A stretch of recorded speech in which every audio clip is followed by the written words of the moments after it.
Halo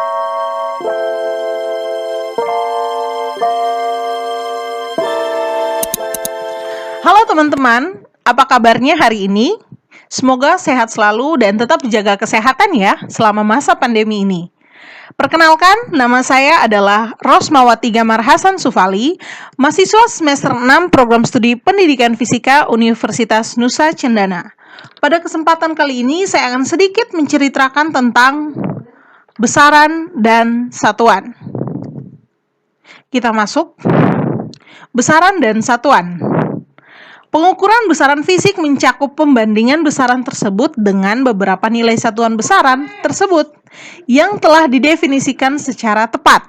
Sementara pengukuran kuantitas, apapun dilakukan relatif terhadap standar atau satuan atau unit. Besaran sendiri didefinisikan sebagai sesuatu yang bisa diukur dan memiliki satuan. Sementara satuan didefinisikan sebagai sesuatu yang digunakan untuk menyatakan hasil pengukuran atau pembanding dalam suatu pengukuran. Kita masuk pada cerita yang pertama, yakni mengenai besaran. Besaran dikategorikan menjadi dua jenis. Yang pertama ada besaran pokok, dan yang kedua ada besaran turunan. Apa itu besaran pokok? Besaran pokok didefinisikan berdasarkan standar tertentu. Sementara besaran turunan adalah besaran yang diturunkan dari besaran pokok. Bagaimana? Lanjut?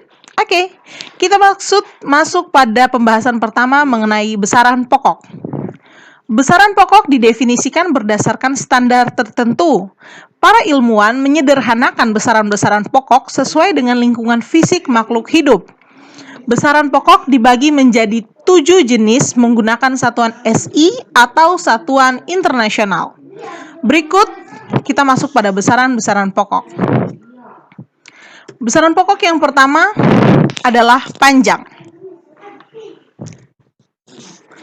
Alat ukur panjang adalah mikrometer sekrup, jangka sorong, ataupun mistar dengan satuan meter dengan lambang M. Pasti teman-teman pernah mengukur panjang meja dengan menggunakan jengkal ataupun menggunakan depa. Nah, jengkal dan depa bukan termasuk dalam besaran pokok, tapi besaran pokok panjang diukur dengan menggunakan mikrometer sekrup untuk besaran yang lebih tipis dan jangka sorong. Yang kedua, besaran massa. Alat ukur massa adalah neraca dan satuannya adalah Newton atau kilogram meter per second dengan lambang N. Yang ketiga, besaran waktu. Pasti teman-teman sering bertanya, sekarang pukul berapa? Atau sekarang hari apa? Nah, itu juga termasuk ke dalam besaran pokok.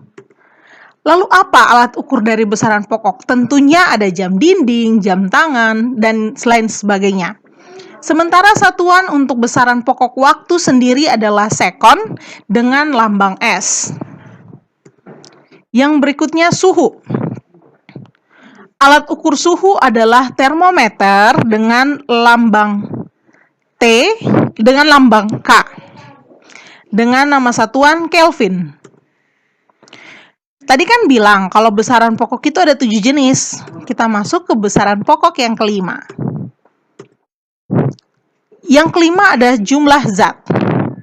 Satuan dari jumlah zat adalah mol dengan lambang yang sama yakni mol. Lalu apa alat ukur jumlah zat? Jumlah zat ini adalah besaran pokok yang istimewa atau yang spesial karena dia tidak memiliki alat ukur yang pasti. Yang berikutnya ada kuat arus. Alat ukur untuk kuat arus ini, untuk besaran kuat arus ini dinamakan dengan amperemeter, dengan satuannya ampere dan dengan lambang A. Sementara besaran pokok yang terakhir atau besaran pokok yang ketujuh yakni intensitas cahaya. Nah, alat ukur untuk intensitas cahaya ini dinamakan candlemeter atau luxmeter dengan satuan kandela dan dengan lambang CD. Atau kalau teman-teman ingin lebih gampang dalam memahami besaran pokok ini, saya akan berikan tabel besaran pokok.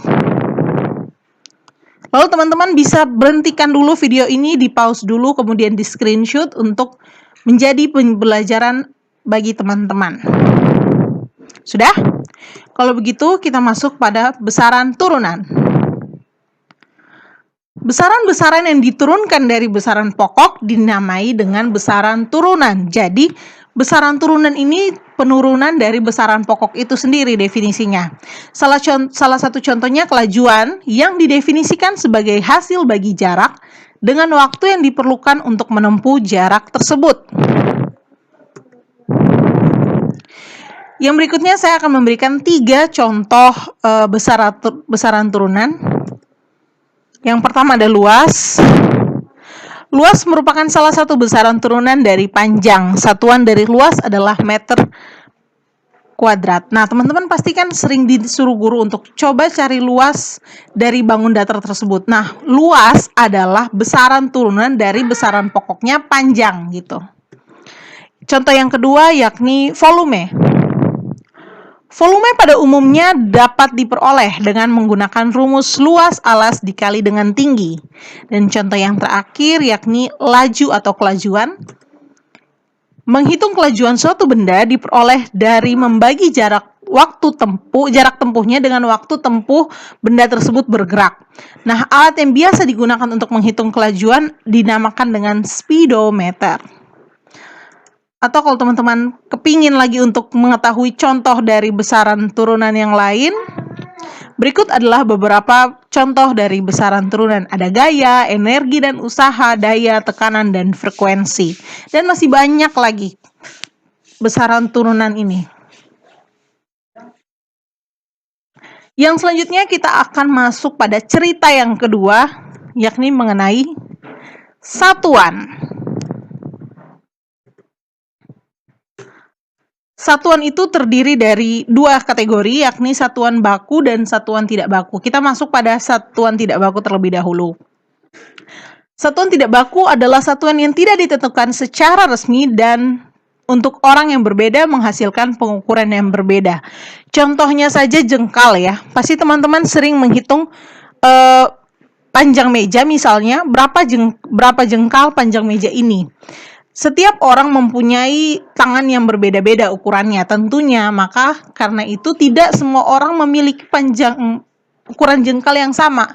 Bisa saja misalnya saya mengukur panjang meja ini sebanyak 10 jengkal.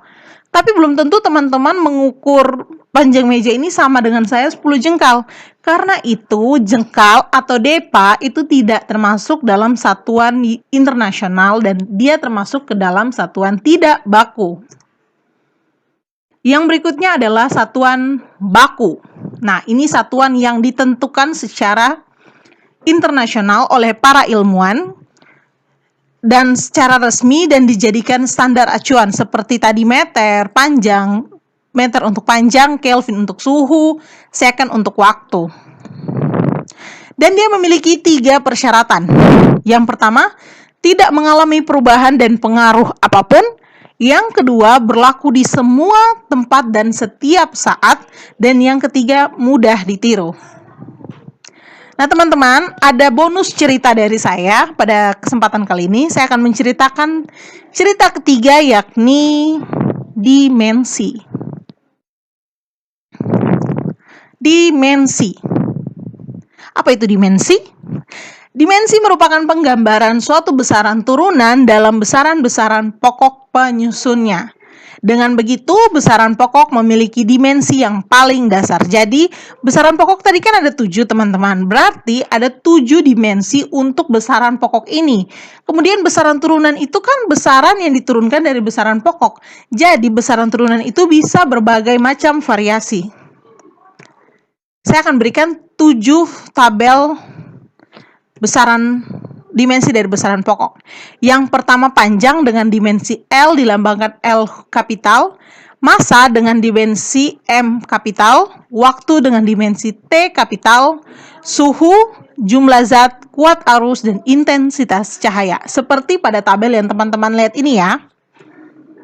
Nah, teman-teman, dengan berakhirnya tabel dimensi tadi, berarti berakhir sudah cerita saya pada kesempatan kali ini.